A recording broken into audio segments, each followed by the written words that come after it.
In this land of Chinnopatro, all around us lie milestones associated with the letters.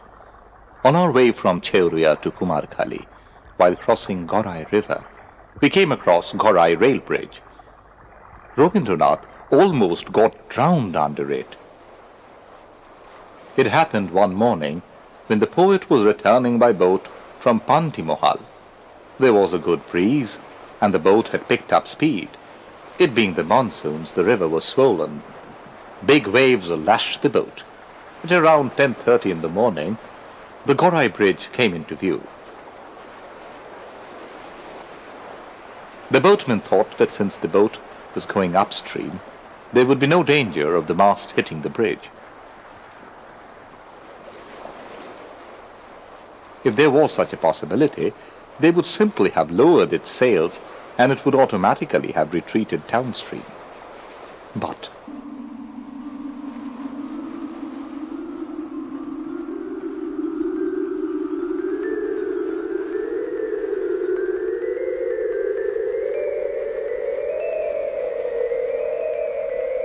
as they neared the bridge, they found that the mast would hit it.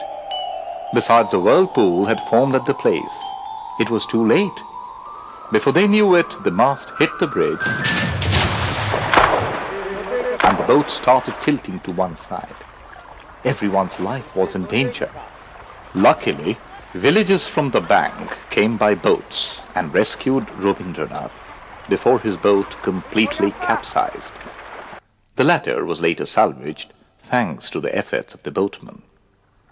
Rabindranath found satisfaction in the fact that instead of panicking for his life, he had stood ground on the sinking boat and warned his boatmen calmly during the entire episode, giving correct instructions all along.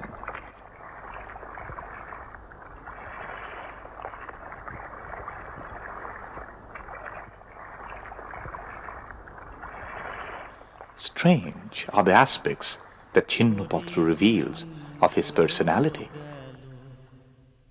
সন্ধ্যা হলো পার করো আমারে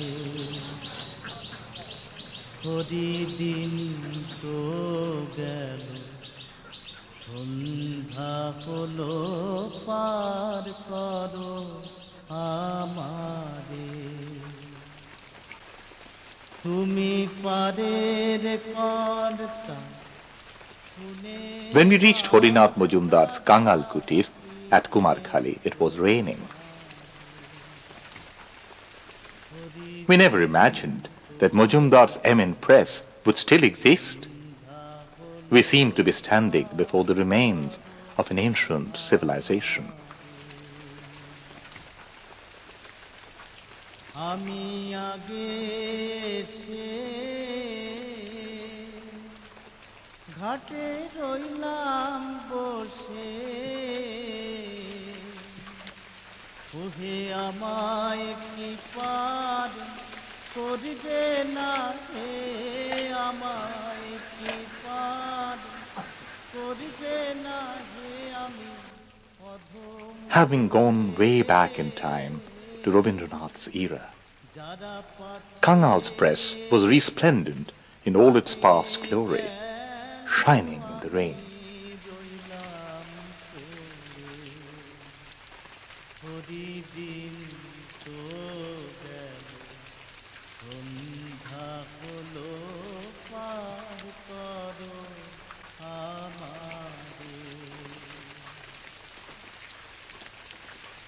শুনি করি নাই যা তুমি তারেও করো পার. Harinath published his Gram Varta magazine from this press.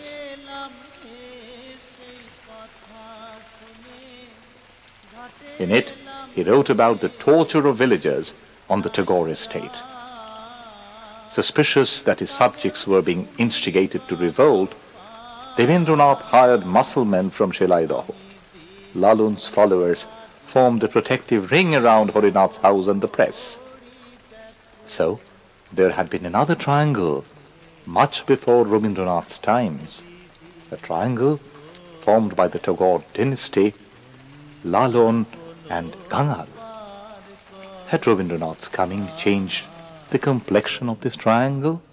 Can this be earmarked as the catalyst for his ideas about rural reform? Rabindranath remains silent about this. As we stare at the grave of Kangal Horinath, we wondered whether the answers lay hidden in the blackened lines of Chinnopatro. Even the truth about whether he had met Lalon. At last, Shilaidaho.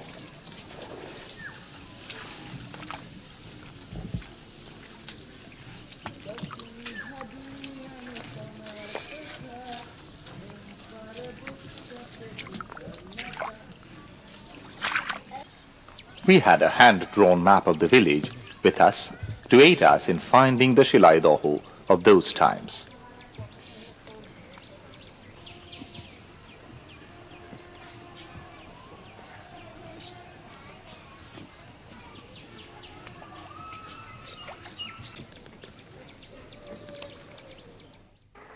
Following the map, we reached the Gopinath Dev temple of Raja Sitaram Roy, adjacent to the marketplace. This temple was a witness to the many ups and downs of the then feudal society. It flourished during the reign of Rani Bhavani of Natur. The temple got the support of the Tagore family too.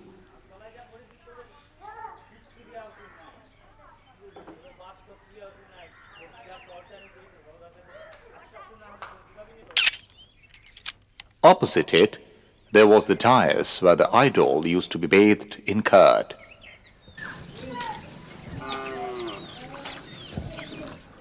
Remnants of Mahorshi Devindranath Free Dispensary are still here. The first attempts by Rabindranath towards rural development.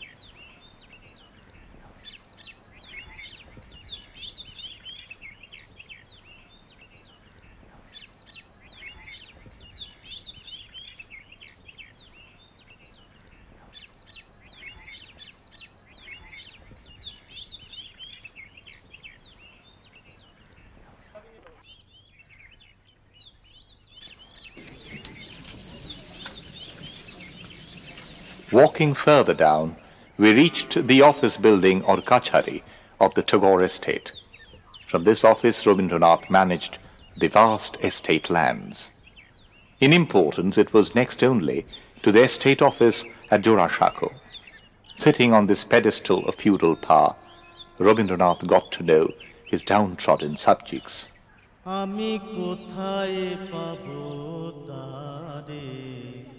He finally came face to face with the real, downtrodden, patient, warm, friendly, home-loving, laboring, and quiet Bengali, residing in a remote corner of the world, one whom he made immortal by the flourish of his pen in Chinnopatro.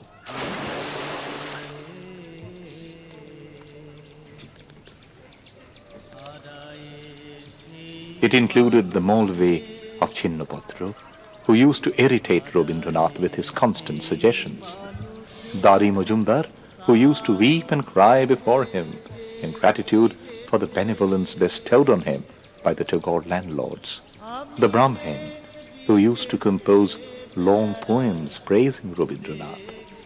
They were all from this village. Then there was Anundi Bushtami, who pined for her inner god, and Gagan Harkura's songs, all of them directed Rabindranath towards a deep, desolate path of meditation, present in the cultural psyche of his rural countrymen.